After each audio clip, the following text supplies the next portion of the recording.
तो कल हम लोग बेटे शील्डिंग इफेक्ट कर रहे थे, कल मैं समझा चुका था। Basically shielding effect that is very very important. Periodic table के एटॉमिक रेडियस के बारे में ट्रेंड बताना हो कि पीरियड में इंक्रीज करेगा कि डिक्रीज करेगा, या ग्रुप में बताना हो, तो 4-5 जो प्रॉपर्टी जो पीरियोडिक टेबल के बारे में पढ़ेंगे, जैसे एटॉमिक रेडियस के बारे में पढ़ेंगे, इलेक्ट्रोनिगेटिविटी के बारे में, आयोनाइजेशन एनर्जी, राइट। तो ये सारे टर्म को समझने के लिए हमें क्या समझना होगा कि शील्डिंग इफेक्ट होता है। कल ऑलरेडी बहुत डिटेल्स में बता चुका हूँ, जस्ट स्लाइटली हम लोग। तो शील्डिंग इफेक्ट क्या करता है, जैसे यहाँ एग्जाम्पल में ये न्यूक्लियस है और this is your outer electron, valence shell में जो इलेक्ट्रॉन है, तो इस पर कौन कौन सा फोर्स लग रहा है उसके बारे में हम लोग डिस्कस करते हैं। तो ये न्यूक्लियस पे क्या है, पॉजिटिव चार्ज है, न्यूक्लियस पे पॉजिटिव चार्ज है, इलेक्ट्रॉन पर यहाँ पर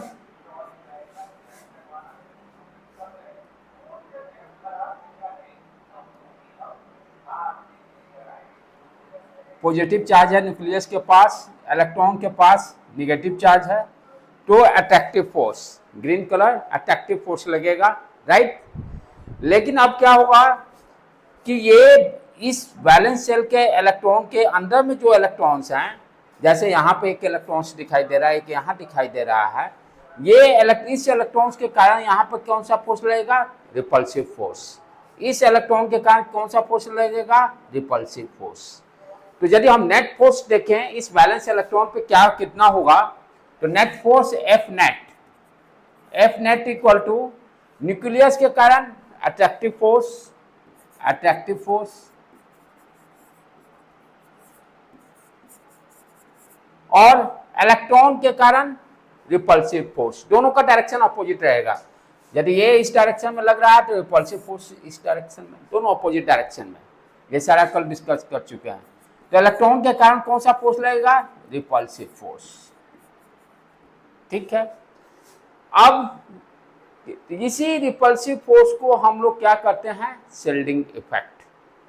इसी रिपल्सिव फोर्स को हम क्या बोलते हैं, शील्डिंग इफेक्ट। जितने नंबर ऑफ इनर इलेक्ट्रॉन्स ज्यादा होंगे उतना शील्डिंग इफेक्ट ज्यादा होगा, या स्क्रीनिंग इफेक्ट बोलते हैं। स्क्रीनिंग मीन्स शॉर्टलिस्ट करना, जैसे फॉर्म को करना है ना, स्क्रीन करना है, शॉर्टलिस्ट करना है, ज़्यादा फॉर्म आए हुए हैं, सारे बच्चे को इंटरव्यू मैं नहीं ले सकता हूँ, तो स्क्रीनिंग इफेक्ट, शॉर्ट करने का मार्क्स क्राइटेरिया वहाँ लगा दिया।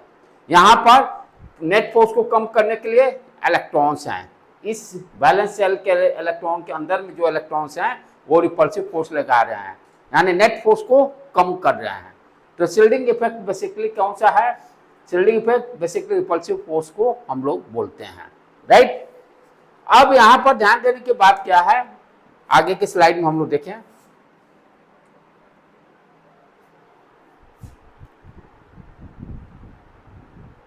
तो शील्डिंग इफेक्ट क्या है, effect in which the inner electron shield the balance electron, जो बैलेंस इलेक्ट्रॉन है उसको शील्ड करता है, प्रोटेक्शन प्रोवाइड करता है। क्या करता है, अंदर के इलेक्ट्रॉन्स जो होंगे, आउटर इलेक्ट्रॉन्स, आउटर ऑर्बिट में जो इलेक्ट्रॉन होता है उसको बैलेंस इलेक्ट्रॉन बोलते हैं। उस इलेक्ट्रॉन, बैलेंस इलेक्ट्रॉन को छोड़कर इनर में जो इलेक्ट्रॉन्स होते हैं वो क्या कर रहे हैं, बैलेंस इलेक्ट्रॉन को शील्ड कर रहा है, प्रोटेक्शन दे रहा है, यानी जो नेट फोर्स लग रहा था उस फोर्स को रिड्यूस कर रहे हैं, उस फोर्स को रिड्यूस कर रहे हैं। जैसे हम बोलते हैं ना नेट फोर्स, जैसे एज ए एक्टर मैं हूँ, ठीक है, मेरे बाद सिक्योरिटी गार्ड हैं, तो क्या कर रहा है सिक्योरिटी गार्ड, मुझे क्या करता है, शील्ड करता है, बाहर के लोगों से बचाता है।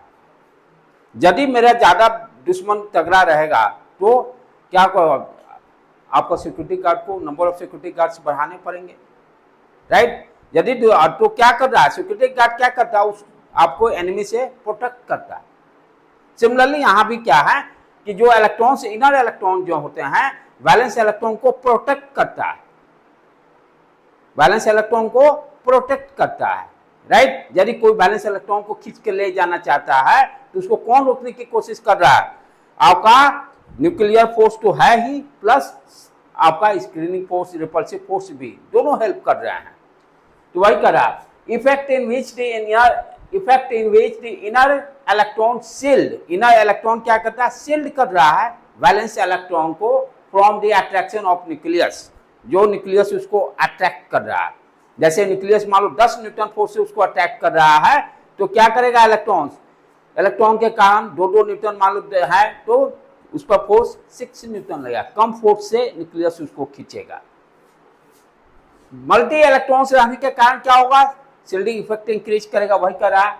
In a multi electron system attraction between the outer electron and nucleus decrease कर जाएगा due to repulsive with the inner electron. Inner electron क्या करेंगे, रिपल्सिव फोर्स प्रोवाइड करेंगे, आपका जो अट्रैक्टिव फोर्स होगा उसको रिड्यूस करेगा। ठीक है, the strength of shielding effect, सबसे ज्यादा शिल्डिंग इफेक्ट किस पर होगा, एस पर होगा, क्योंकि एस का साइज जो होता है छोटा होता है, स्फीयर जैसा रहता है, पी का डंबल शेप, राइट, डी का और बड़ा होगा, एफ का वी कैन नॉट से, राइट। ये सारे डिस्कस हम लोग कल कर चुके हैं। अब यहां पर क्या है कि इसको भी अंडरस्टैंड किए थे, इसको एक बार और दोबारा हम लोग समझे। अब यहां पे this formula is very important, Z effective यानी न्यूक्लियस पर नेट इफेक्टिव न्यूक्लियस चार्ज कितना होगा। जैसे कोई भी है ना, यही है ना, न्यूक्लियस है, इसके चारों तरफ ऑर्बिट है, इसके चारों तरफ ये ऑर्बिट है, तो ये जेड इफेक्ट क्या दे रहा है कि नेट न्यूक्लियर चार्ज कितना है, न्यूक्लियर चार्ज नेट कितना है। ठीक है, अब ध्यान से देने का है न्यूक्लियस पे जो चार्ज है ये किसके कारण है, नंबर ऑफ प्रोटॉन्स के कारण। नंबर ऑफ प्रोटॉन्स किसके बराबर होता है, एटॉमिक नंबर के बराबर। इट मींस न्यूक्लियस पे जो इनिशियली चार्ज है किसके कारण है, एटॉमिक नंबर। जितने एटॉमिक नंबर ज्यादा उतना ही ज्यादा प्रोटॉन होंगे, उतना ही न्यूक्लियर चार्ज इंक्रीज करेगा। तो हम जब लिखते हैं, जो फॉर्मूला भी लिखे थे, F net equal to attractive force minus F repulsive force, यही लिखे थे अभी फॉर्मूला जस्ट बिफोर। तो ये अट्रैक्टिव फोर्स किस पर डिपेंड कर रहा है, आप जानते हो दो चार्ज के बीच में फोर्स क्या होता है, एफ इक्वल टू के Q1 Q2 divided by are square. Q2 मान लो कि इलेक्ट्रॉन था, ये Q2 यहां पर है, और के Q1 क्या है, न्यूक्लियस पे चार्ज है। तो के Q1 चार्ज किस पर डिपेंड कर रहा है, that is directly proportional to atomic number, right. इसीलिए हम इसको क्या लिखते हैं, जेड। इसको क्या लिखते हैं, जेड। जेड नहीं, एटॉमिक नंबर उस एलिमेंट का। और रिपल्सिव फोर्स जो है शिल्डिंग इफेक्ट हर एलिमेंट का प्रैक्टिकली हम लोग निकालते हैं वैल्यू, प्रैक्टिकली जो वैल्यू रहता है, तो इसीलिए उसको एक कांस्टेंट से डिनोट किया गया है शिल्डिंग इफेक्ट को, जिसको कि हम लोग नाम देते हैं सिग्मा। यहां पे जैसे दिया हुआ जेड इफेक्टिव कहने का मतलब न्यूक्लियस पे नेट इफेक्टिव चार्ज कितना है, न्यूक्लियस चार्ज कितना है। जेड क्या होगा, atomic number of the elements. Sigma क्या होगा, शिल्डिंग इफेक्ट कांस्टेंट। हर एलिमेंट का अपना फिक्स रहेगा, राइट। ये दिया हुआ Z atomic number, sigma screen, ये फॉर्मूला को याद रखना है। तो जेड इफेक्टिव बराबर जेड माइनस सिग्मा होता है, जेड माइनस सिग्मा। अब आगे बढ़े हम लोग। तो जेड इफेक्टिव हम लोग पढ़ ले, जेड इफेक्टिव क्या दे रहा है, किसी भी एलिमेंट्स का नेट न्यूक्लियर चार्ज कितना है। अब ये यदि हम पीरियड में जाएं, पीरियड में क्या जेड इफेक्टिव बढ़ेगा कि घटेगा उसको समझेंगे, ग्रुप में बढ़ेगा कि घटेगा उसको समझेंगे, जेड इफेक्ट। तो ध्यान देने की बात क्या है, जैसे यहाँ पे एग्जांपल्स में दिया हुआ है, Z effect increases from left to right. Period में हम लेफ्ट टू राइट जाते हैं, ये आपका सेकेंड पीरियड क्या दिया हुआ सारे एलिमेंट्स, राइट। तो क्या देखा गया है, फॉर्मूला अपना क्या है, हम अभी देखें कि Z effective equal to Z minus sigma. तो ये वैल्यू क्या दिया हुआ, जेड इफेक्टिव दिया हुआ है, nucleus net nucleus charge element का क्या है। कैसे फाइंड आउट करते हैं, जैसे लिथियम है, लिथियम का मालूम है एटॉमिक नंबर 3 होता है, राइट। और सिग्मा इस एलिमेंट का प्रैक्टिकली मालूम रहेगा, सब्सट्रैक्ट करेंगे तो कितना आएगा 1.3। उसी तरह से सारे एलिमेंट, बेरिलियम का एटॉमिक नंबर रखिए, इसका अलग से स्क्रीनिंग इफेक्ट डिफाइंड होगा, वो कहां से आ रहा है, प्रैक्टिकल वैल्यू। सारे का उसी तरह से हम जेड इफेक्ट निकाल लेंगे। यहाँ ध्यान देने की बात है, क्यों प्रैक्टिकली गए, क्योंकि हम क्या देख रहे हैं, पीरियड में, आप पीरियड में जैसे जैसे आगे बढ़ रहे हो जेड एटॉमिक नंबर भी बढ़ रहा है, और जेड सिग्मा का भी वैल्यू बढ़ रहा है, क्योंकि इलेक्ट्रॉन्स बढ़ रहे हैं ना, इलेक्ट्रॉन्स आगे जैसे जैसे पीरियड में जाते जा रहे हो इलेक्ट्रॉन्स बढ़ते जा रहे हैं, तो इलेक्ट्रॉन्स बढ़ेगा तो क्या होगा, स्क्रीनिंग इफेक्ट ज्यादा होगा। तो दोनों वैल्यू बढ़ रहा है तो वी कैन नॉट से क्या होगा, इसीलिए हम क्या करते हैं, प्रैक्टिकल वैल्यू को यूज करके फाइंड आउट करते हैं। तो पीरियड में हम क्या देख रहे हैं, जेड इफेक्ट इंक्रीज कर रहा है लेफ्ट टू राइट जाते हुए, जेड इफेक्ट इंक्रीज कर रहा है। अब उसी तरह से ग्रुप की बात करें, जैसे फॉर एस ग्रुप एलिमेंट क्या दिया हुआ, जैसे यहाँ पर फर्स्ट ग्रुप का दिया हुआ, ग्रुप में लिथियम सोडियम पोटेशियम, ध्यान से देखिए लिथियम के बाद आपका क्या देख रहे हैं, जेड इफेक्टिव कांस्टेंट है, तो इट मींस ग्रुप में क्या हो रहा है, जेड इफेक्टिव का वैल्यू कांस्टेंट रहेगा। पीरियड में आप लेफ्ट टू राइट जाइएगा तो इंक्रीज करेगा, फाइनल नटशेल यही हुआ। जेड इफेक्टिव क्या देता है, किसी भी एलिमेंट का नेट न्यूक्लियर चार्ज क्या है, तो पीरियड में इसका वैल्यू इंक्रीज करता है और ग्रुप में कांस्टेंट रहता है। ये दो पॉइंट्स को ध्यान देना है।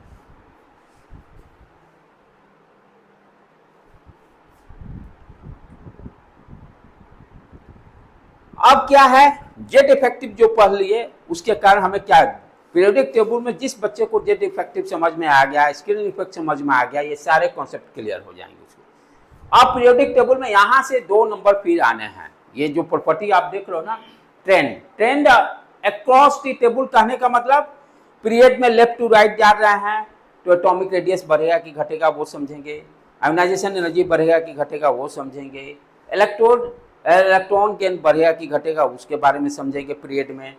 उसी तरह से इलेक्ट्रॉन एफिनिटी क्या होगा, बढ़े इंक्रीज करेगा डिक्रीज करेगा समझेंगे, इलेक्ट्रोनेगेटिविटी इंक्रीज करेगा डिक्रीज, ट्रेंड का मतलब यही हुआ। उसी तरह से ग्रुप में देखेंगे कौन सा प्रॉपर्टी इंक्रीज कर रहा है डिक्रीज कर रहा है, ये सारे यही कैलकुलेशन, ये सारे चीजें को हमको समझना है, ये 5 प्रॉपर्टीज को बारे में समझना है और यहीं से क्वेश्चंस भी 2 नंबर के आएंगे, राइट बेटे। यहाँ पर हम लोग स्क्रीनिंग इफेक्ट अपना Z nucleus charge Z effective के कॉन्सेप्ट को यूज करते हुए सारे कॉन्सेप्ट को क्लियर करेंगे। अब पहला प्रॉपर्टी एटॉमिक रेडियस, किसी भी एलिमेंट का एटॉमिक रेडियस क्या होता है, न्यूक्लियस से किसी भी एलिमेंट का आपका रेडियस क्या होता है, ये कोई एलिमेंट दिया हुआ है, हम लोग जानते हैं एटम का स्ट्रक्चर क्या है, स्फीयर है, this is your nucleus point और ये वैलेंस इलेक्ट्रॉन है। रेडियस जो मेजर करेंगे कहां से करेंगे, न्यूक्लियस से वैलेंस इलेक्ट्रॉन है, लास्ट ऑर्बिट में जो इलेक्ट्रॉन होगा वहां वो इलेक्ट्रॉन और न्यूक्लियस, ये जो डिस्टेंस जो होगा दिस इज, ये क्या होगा, एटॉमिक रेडियस, राइट। क्या करा, distance between the centre of the nucleus, distance between centre of the nucleus and outer most electron of atom, ये ध्यान देने की बात है, इनर इलेक्ट्रॉन की बात नहीं करेंगे, बाहरी ऑर्बिट में जो इलेक्ट्रॉन होगा उस इलेक्ट्रॉन का जो लोकेशन और न्यूक्लियस, ये दोनों के बीच का जो डिस्टेंस होगा उसी को एटॉमिक रेडियस बोलते हैं, जैसे डायग्राम में भी आपको दिखाया गया है, बहुत सिंपल वे में समझाया गया है। अब क्या है, एटॉमिक रेडियस पढ़ क्यों रहे, what is the purpose to read, तो एटॉमिक रेडियस से हमें साइज मालूम चलेगा, जैसे दे रहा है ना, finding the size of the atom is a lot more complicated, बहुत मुश्किल है। एटॉमिक रेडियस से, रेडियस बड़ा होगा तो साइज बड़ा होगा, रेडियस कम होगा तो साइज छोटा होगा। Size of atom is very small, we know very well, no sharp boundary, कोई भी जैसे बेसिकली हम लोग क्या देखें, इलेक्ट्रॉन क्लाउड होता है, तो एग्जैक्ट बताना भी आसान काम नहीं है, साइज एटम का ऐसे ही बहुत छोटा होता है। तो मोटे तौर पर हम कहें कि एटॉमिक रेडियस पढ़ने का पर्पस क्या है, कि हमें क्या मालूम चलेगा, एटम का साइज क्या है, बड़ा है कि छोटा है, ठीक है। आगे बढ़े हम लोग,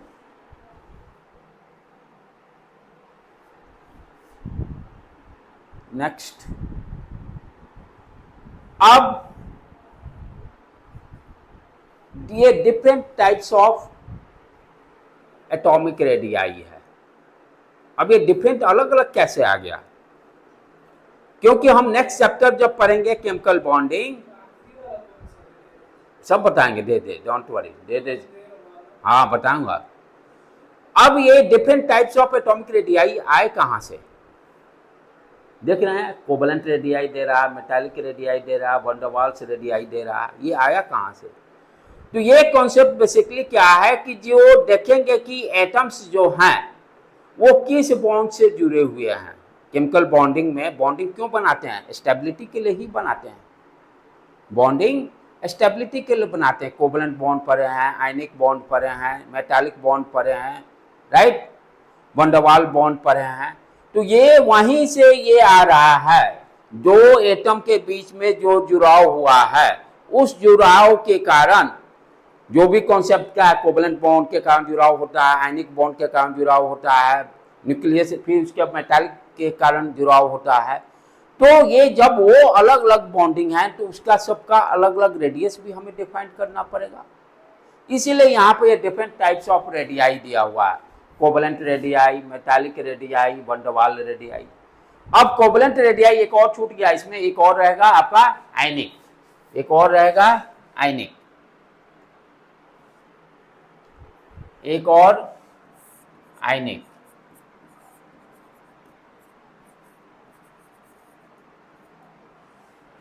कोवलेंट रेडियाई कॉन्सेप्ट सीखने का है। कोवलेंट रेडियाई कहां पर रहेगा? जहां पर इलेक्ट्रॉन की शेयरिंग होगी, जहां पर जैसे मान लो दो एटम हैं, उन दोनों के बीच में इलेक्ट्रॉन शेयरिंग होगा। जनरली ये कहां पाया जाता है? नॉन मेटल में। जनरली कहां मिलेगा?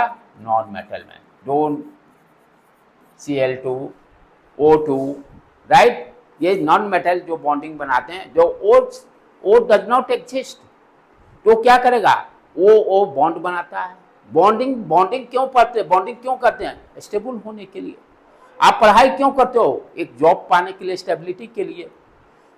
सबका पर्पस क्या है? नौकरी। इसीलिए हम पढ़ाई करते हैं। उसी तरह से सारे लाइफ में जो भी आदमी हैं, वर्ल्ड में जो भी हैं particles, everyone wants to stable. यहाँ पर एलिमेंट स्टेबिलिटी होने का एक ही उपाय है, उनको बॉन्ड करना पड़ेगा। अब जैसे हम लोग को भी जैसे समझ में नहीं आता है, कंबाइंड स्टडी करते हैं, तो हम लोग कंबाइंड स्टडी एक साथ बैठ के करते हैं, राइट। तो उसी तरह से कोवलेंट रेडियाई करने का मतलब कोवलेंट बॉन्ड कहाँ पे होगा? नॉन मेटल के बीच में। ये सारे फंडे क्लियर होना चाहिए। आयनिक बॉन्ड कहाँ पे? आयनिक बॉन्ड से आयनिक रेडियाई का बात हो रहा है, राइट। तो आयनिक बॉन्ड किसके किसके बीच में होगा? मेटल और नॉन मेटल के बीच में। जैसे सोडियम क्लोराइड, सोडियम हो गया मेटल, क्लोरीन हो गया नॉन मेटल। तो आयनिक रेडियाई बेसिकली किसके बीच में होगा? मेटल और नॉन मेटल, नॉन मेटल। तो यहाँ पे क्या हुआ? देखो ये कॉमन एरिया दिखाया गया, तो ये यहाँ पे इलेक्ट्रॉन शेयरिंग हो गया, किसमें? कोवलेंट बॉन्ड में। कोवलेंट बॉन्ड में क्या हो गया? इलेक्ट्रॉन शेयर किए, इलेक्ट्रॉन का शेयरिंग।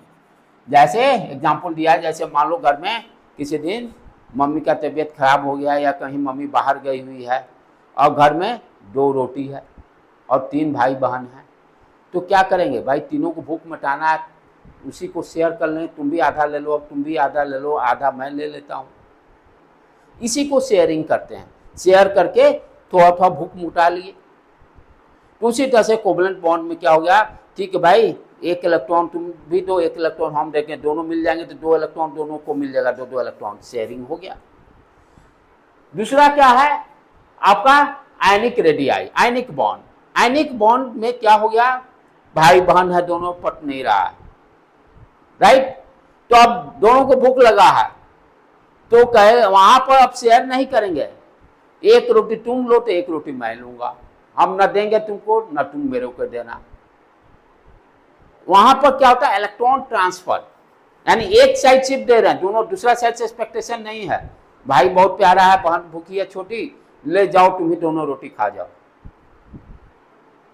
सिर्फ इलेक्ट्रॉन को ट्रांसफर होता है, इलेक्ट्रॉन ट्रांसफर सिर्फ आयनिक बॉन्ड में होता है। मेटालिक रेडियाई 2 मेटल के बीच में, राइट। जैसे 2 मेटल हैं और ये जस्ट टच किए हुए हैं दोनों मेटल, जैसे सोडियम सोडियम जो भी रहेगा अपना, तो ये दोनों मेटल के एटम के बीच में जस्ट एकदम पूरी तरह टच में रहेंगे, तो ये यहाँ पर मेटालिक बॉन्ड कहलाएगा। और ये जो रेडियस बना, ये क्या हो गया? ए से बी, एक न्यूक्लियस और एटम, सेम एटम के दूसरा न्यूक्लियस, ए बी जो डिस्टेंस का हाफ कर देंगे तो वही क्या दे देगा? एटॉमिक रेडियाई दे देगा। ध्यान से समझने का। मेटालिक रेडियाई जो क्या है? ए बी का हाफ ही तो हो गया, जैसे सोडियम का एटम ले लिए, ये भी सोडियम का एटम ले लिए, ये दोनों के बीच में, दोनों के सेंटर न्यूक्लियस के बीच का डिस्टेंस को आधा कर देंगे तो क्या देगा, मेटालिक रेडियाई दे देगा। कोवलेंट रेडियाई के लिए ध्यान से देखो, ये इसका न्यूक्लियस है, ये इसका न्यूक्लियस है, दोनों ये इसका हाफ क्या देगा, कोवलेंट रेडियाई दे देगा, राइट। दूसरा, तीसरा इज वेरी वेरी इंपॉर्टेंट। तीसरा क्या है, बहुत ही इंपॉर्टेंट है, वंडर वाल।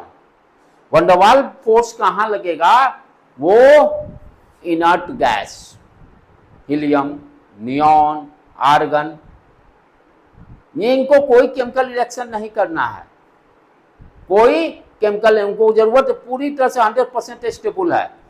लेकिन क्या है, ये गैस फॉर्म में रहे तो आसपास थोड़ा रहेंगे तो इसका इलेक्ट्रॉन उसका न्यूक्लियस को खींचेगा, राइट। इसका इलेक्ट्रॉन ये जो है हीलियम का न्यूक्लियस इसको खींचेगा, तो वेरी वीक फोर्स कहां पे लगता है, इनर्ट गैस के बीच में वंडर वाल फोर्स लगता है। नॉन मेटल में भी लगेगा, गैसियस फॉर्म में, जैसे नाइट्रोजन, ऑक्सीजन, उनके बीच में भी लगेगा, ठीक है। तो मोटे तौर पर वंडर वाल फोर्स सब कहां पे लगेगा आपका, इनर्ट गैस में, नॉन मेटल के गैस, नॉन मेटल में भी सॉलिड स्टेट में रहेगा तब, sorry not gaseous, solid state में जो नॉन मेटल रहेगा वहां भी वंडर वाल फोर्सेस लगेगा। अब ध्यान से समझने की बात है, किसका रेडियस ज्यादा कम कैसे हम डिसाइड करेंगे, डायग्राम देखने से ही क्लियर आ रहा है। वंडर वाल में क्या हो गया, ये मान लो एक हीलियम एटम है तो ये दूसरा हीलियम एटम है, ये जो डिस्टेंस इसका हाफ होगा रेडियस। अब कोई आपसे पूछे कि किसका रेडियस ज्यादा कम है, डायग्राम से क्लियर, सबसे ज्यादा बड़ा रेडियस वंडर वाल का होगा, दूरी पर है, राइट। उसके बाद ध्यान से देखो, मेटालिक रेडियाई आ जाएगा, यहाँ शेयर हो गया तो और कम हो गया, सबसे कम कोवलेंट रेडियाई हो गया, ट्रेंड अंडरस्टैंड करने का। सबसे ज्यादा रेडियस वंडर वाल का आ गया, तब मेटालिक का आ गया, तब आपका कोवलेंट का आ गया, ठीक है। Size of the atom can be measure using the intermolecular distance between the two identical atom by X-ray, ये प्रैक्टिकली से एक्स-रे डिफ्रैक्शन से और स्पेक्ट्रोस्कोपी टेक्निक से हम लोग रेडियस बता सकते हैं। तो ये सारे कॉन्सेप्ट आपको इस स्लाइड पे मैंने क्लियर किया, कोवलेंट रेडियाई क्या होता है, मेटालिक रेडियाई क्या होता है, वंडर वाल रेडियाई क्या होता है, इसका ट्रेंड क्या है, आप इजीली इस डायग्राम से आपको क्लियर हो गया है। अब देख लें, इसमें सारे जस्ट हम लोग को अब रिवाइज करना है आगे। देखो कोवलेंट रेडियाई, कोवलेंट यहाँ पर डायग्राम से ही क्लियर है, ये देखो इलेक्ट्रॉन शेयर दिखाई दे रहा है, गाना गा रहे क्या, तो यहां पर ये क्या हो रहा है, शेयरिंग हो गया, राइट। यहां पर ये न्यूक्लियस इसका जो डिस्टेंस हुआ उसका हाफ कर देंगे तो कोवलेंट रेडियाई दे देगा, ठीक। तो half the distance between the centre of two nuclei of the same element bonded by single covalent bond, right, उसी को क्या बोलते हैं, covalent radii. Generally use for non metal, covalent bond कहाँ होगा, नॉन मेटल के बीच में होता है, ये क्लियर कॉन्सेप्ट। यूनिट क्या होगा, पिकोमीटर और एंगस्ट्रम। पिको कहने वाला 10⁻⁻12 10⁻⁻12 मीटर, एंगस्ट्रम में आपका 10⁻⁻10, एक बार चेक कर लेना होगा 10⁻⁻10 है कि 10⁻⁻10 ही होता है, एक बार जस्ट वेरीफाई, ठीक है। तो कोवलेंट रेडियाई का कॉन्सेप्ट क्लियर हो गया, कोवलेंट बॉन्ड में रहेगा, नॉन मेटल के बीच में रहेगा, शेयरिंग इलेक्ट्रॉन होता है, इसलिए ये डिस्टेंस कम हुआ तो रेडियस भी इसका कम होगा।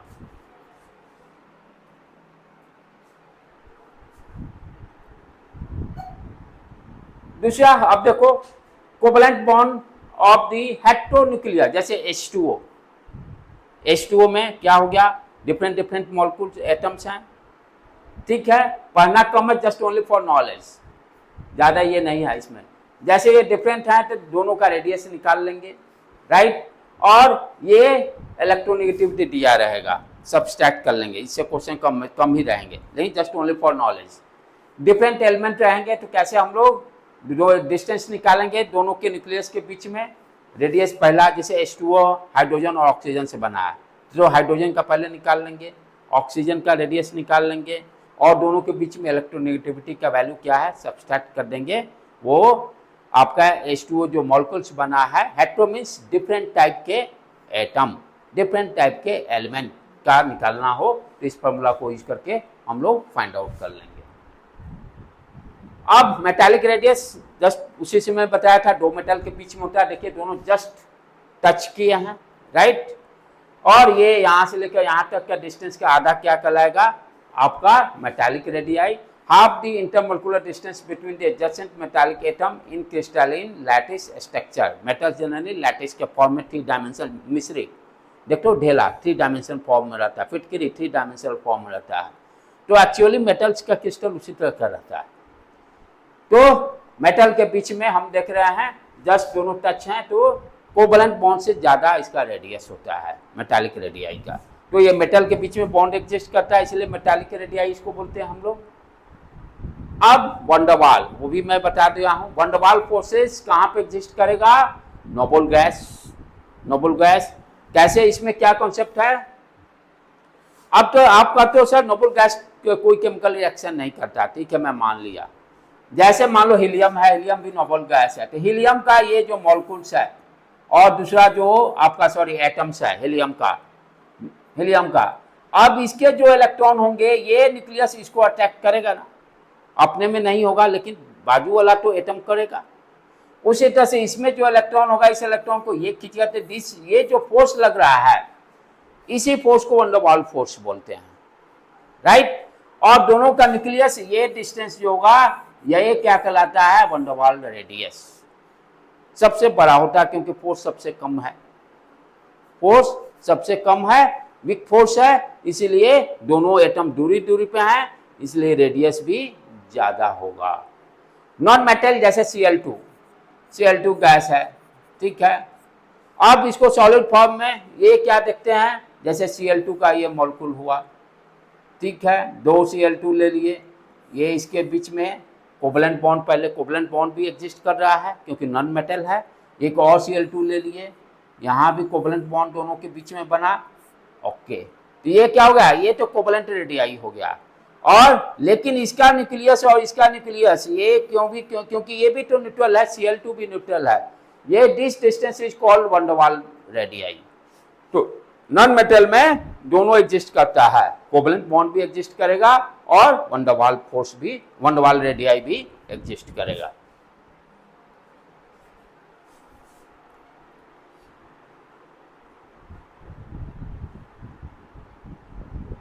वंडरवाल रेडियस के भी बारे में जैसे अभी मैं बताया, दोनों के दो आपके सेम टाइप के एटम हैं, ये दोनों का डिस्टेंस ये न्यूक्लियस इसका हाफ जो होगा वही क्या कहलाएगा वंडरवाल रेडियाई कहलाएगा, राइट बेटे।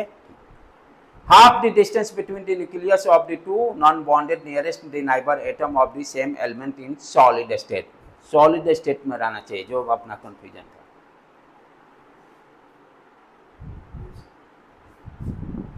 अब ये जैसे बताया नॉन मेटल के लिए, अभी जस्ट मैंने एग्जांपल में बताया जैसे Cl2 मॉलिक्यूल है, तो Cl2 मॉलिक्यूल के बीच में आप ध्यान से देखो बेटे, ये क्या है कोवलेंट रेडियाई, उसी तरह से यहाँ भी ये कोवलेंट रेडियाई हो गया न्यूट्रल, और ये डिस्टेंस जो होगा ये डिस्टेंस ये न्यूक्लियस न्यूक्लियस से यहाँ पर है ना, हाँ ये न्यूक्लियस और इसका न्यूक्लियस, हाँ इसके ये डिस्टेंस जो मार्क किया एकदम राइट, दिस वन ये क्या कहलाएगा वंडरवाल रेडियस, ये क्या कहलाएगा वंडरवाल रेडियस। तो ले और ध्यान देना है कि देखो half the distance between the nuclei of two non bonded, ये कोई बॉन्डिंग नहीं है दोनों के बीच में, तो half the distance between the nuclei of two non bonded nearest neighboring atom of two adjacent molecules of the same type element in solid state में रहना चाहिए, राइट। तो नॉन मेटल के बीच में हम लोग क्या देखे, ये देखो यहाँ पे दिया हुआ भी है, ये डिस्टेंस वंडरवाल्स रेडियस सबसे ज्यादा है और कोवलेंट 99 pm है, पिको में हम लोग मेजर करते हैं।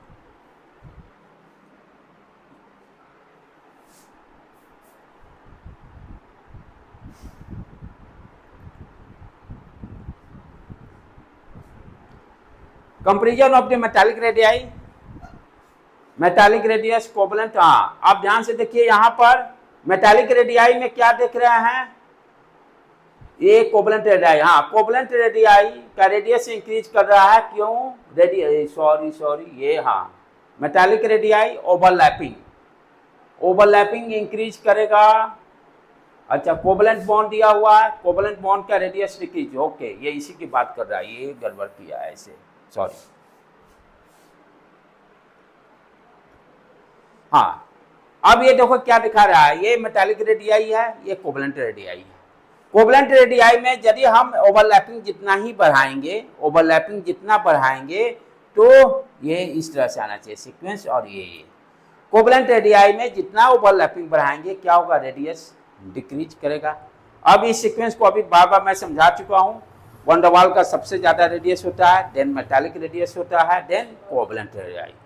यहीं पर आज क्लोज करते हैं लेक्चर को, अगले क्लास में हम लोग नेक्स्ट प्रॉपर्टी को देखेंगे।